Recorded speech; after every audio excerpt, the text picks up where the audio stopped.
ಖುಷಿಯಾಗುತ್ತೆ sir. Fatherhood ಆದ ನಂತರ ಮದರ್ ಪ್ರಾಮಿಸ್ ಮಾಡ್ತಾ ಇದ್ದೀರಾ, ಏನಿದ್ರ ಸೀಕ್ರೆಟು? ಏನಿಲ್ಲ, ಭಾಳ ಒಳ್ಳೆ ಕತೆ, ಒಳ್ಳೆ ಸ್ಕ್ರಿಪ್ಟು, ಒಂದು new age new generation cinema ಅನ್ನಿಸ್ತು ಆ ಸ್ಕ್ರಿಪ್ಟ್ ಓದಿದಾಗ. ಭಾಳ ಮಜಾ ಇತ್ತು. ಅಂದರೆ ಎಕ್ಸ್ಪೆರಿಮೆಂಟಲ್ ಬಟ್ ಒಳ್ಳೆ ಎಂಟರ್ಟೈನರ್, ಕಾಮಿಡಿ ಎಂಟರ್ಟೈನರ್. ಆ್ಯಂಡ್ ಅಷ್ಟು ಜನ ಕಲಾವಿದರು, ಹೊಸ ನಿರ್ದೇಶಕ.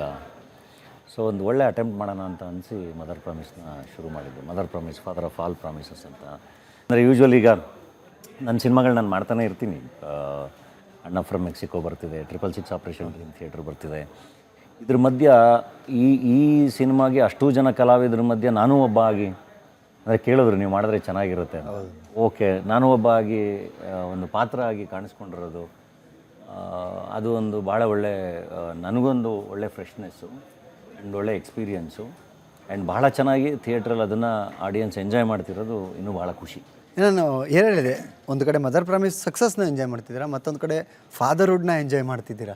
ಮೊದಲಿಗೆ ಮದರ್ ಪ್ರಾಮಿಸ್ ಸಕ್ಸಸ್ ಬಗ್ಗೆ ಮಾತಾಡೋಣ, ಯಾಕಂದರೆ ಫಾದರ್ಹುಡ್ ಬಗ್ಗೆ ತುಂಬ ಜಾಸ್ತಿ ಇದೆ ಮಾತಾಡೋದು. ಫಾದರ್ಹುಡ್ ಬಗ್ಗೆ ಮಾತಾಡೋದು ನನಗೂ ಹೊಸದು.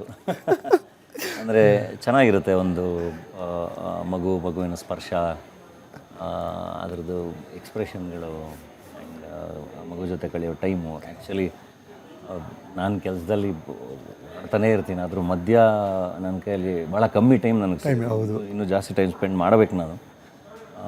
ಬಟ್ ಧನ್ಯತಾ ಅದನ್ನು ಭಾಳ ಚೆನ್ನಾಗಿ ಹ್ಯಾಂಡಲ್ ಮಾಡ್ತಾಯಿದ್ದಾರೆ. She is enjoying. ನಾನು ಇನ್ನೂ ಜಾಸ್ತಿ ಟೈಮ್ ಕೊಡಬೇಕು actually, to be honest. But ನಾನು ಭಾಳ ಎಂಜಾಯ್ ಮಾಡ್ತಾಯಿದ್ದೀನಿ. ಇದು ಒಂದು ಒಳ್ಳೆ ಫೇಸು, ಒಂದು ಒಳ್ಳೆ ಫೀಲಿಂಗು. ಭಾಳ ಚೆಂದ ಮಕ್ಕಳು ಹಂತವಾಗಿ ಬೆಳೆಯೋದನ್ನು ನೋಡೋಕ್ಕೆ. ಖುಷಿಯಾಗುತ್ತೆ ಸರ್. ಫಾದರ್ಹುಡ್ ಆದ ನಂತರ ಮದರ್ ಪ್ರಾಮಿಸ್ ಮಾಡ್ತಾ ಇದ್ದೀರಾ, ಏನಿದ್ರ ಸೀಕ್ರೆಟು? ಏನಿಲ್ಲ, ಭಾಳ ಒಳ್ಳೆ ಕತೆ, ಒಳ್ಳೆ ಸ್ಕ್ರಿಪ್ಟು, ಒಂದು new age new generation cinema ಅನ್ನಿಸ್ತು ಆ ಸ್ಕ್ರಿಪ್ಟ್ ಓದಿದಾಗ. ಭಾಳ ಮಜಾ ಇತ್ತು. ಅಂದರೆ ಎಕ್ಸ್ಪೆರಿಮೆಂಟಲ್ ಬಟ್ ಒಳ್ಳೆ ಎಂಟರ್ಟೈನರ್, ಕಾಮಿಡಿ ಎಂಟರ್ಟೈನರ್. ಆ್ಯಂಡ್ ಅಷ್ಟು ಜನ ಕಲಾವಿದರು, ಹೊಸ ನಿರ್ದೇಶಕ. ಸೊ ಒಂದು ಒಳ್ಳೆ ಅಟೆಂಪ್ಟ್ ಮಾಡೋಣ ಅಂತ ಅನಿಸಿ ಮದರ್ ಪ್ರಾಮಿಸ್ನ ಶುರು ಮಾಡಿದ್ದು. Mother promise, father of all promises ಅಂತ.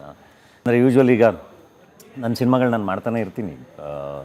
ಅಣ್ಣ ಫ್ರಮ್ ಮೆಕ್ಸಿಕೋ ಬರ್ತಿದೆ, 666 ಆಪ್ರೇಷನ್ ಥಿಯೇಟ್ರ್ ಬರ್ತಿದೆ. ಇದ್ರ ಮಧ್ಯ ಈ ಸಿನಿಮಾಗೆ ಅಷ್ಟು ಜನ ಕಲಾವಿದ್ರ ಮಧ್ಯೆ ನಾನೂ ಒಬ್ಬ ಆಗಿ, ಅಂದರೆ ಕೇಳಿದ್ರು ನೀವು ಮಾಡಿದ್ರೆ ಚೆನ್ನಾಗಿರುತ್ತೆ. ಓಕೆ, ನಾನು ಒಬ್ಬ ಆಗಿ ಒಂದು ಪಾತ್ರ ಆಗಿ ಕಾಣಿಸ್ಕೊಂಡಿರೋದು, ಅದು ಒಂದು ಭಾಳ ಒಳ್ಳೆ, ನನಗೊಂದು ಒಳ್ಳೆ ಫ್ರೆಶ್ನೆಸ್ಸು ಆ್ಯಂಡ್ ಒಳ್ಳೆ ಎಕ್ಸ್ಪೀರಿಯನ್ಸು. ಆ್ಯಂಡ್ ಭಾಳ ಚೆನ್ನಾಗಿ ಥಿಯೇಟ್ರಲ್ಲಿ ಅದನ್ನು ಆಡಿಯನ್ಸ್ ಎಂಜಾಯ್ ಮಾಡ್ತಿರೋದು ಇನ್ನೂ ಭಾಳ ಖುಷಿ. ನಾನು ಏನು ಹೇಳಿದೆ, ಒಂದು ಕಡೆ ಮದರ್ ಪ್ರಾಮಿಸ್ ಸಕ್ಸಸ್ನ ಎಂಜಾಯ್ ಮಾಡ್ತಿದ್ದೀರಾ, ಮತ್ತೊಂದು ಕಡೆ ಫಾದರ್ಹುಡ್ನ ಎಂಜಾಯ್ ಮಾಡ್ತಿದ್ದೀರಾ.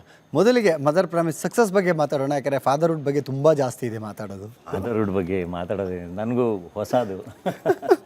ಅಂದರೆ ಚೆನ್ನಾಗಿರುತ್ತೆ, ಒಂದು ಮಗುವಿನ ಸ್ಪರ್ಶ, ಅದರದ್ದು ಎಕ್ಸ್ಪ್ರೆಷನ್ಗಳು, ಆ್ಯಂಡ್ ಮಗು ಜೊತೆ ಕಳೆಯೋ ಟೈಮು. ಆ್ಯಕ್ಚುಲಿ ನಾನು ಕೆಲಸದಲ್ಲಿ ಮಾಡ್ತಾನೇ ಇರ್ತೀನಿ, ಅದ್ರ ಮಧ್ಯ ನನ್ನ ಕೈಯಲ್ಲಿ ಭಾಳ ಕಮ್ಮಿ ಟೈಮ್ ನನಗೆ, ಇನ್ನೂ ಜಾಸ್ತಿ ಟೈಮ್ ಸ್ಪೆಂಡ್ ಮಾಡಬೇಕು ನಾನು.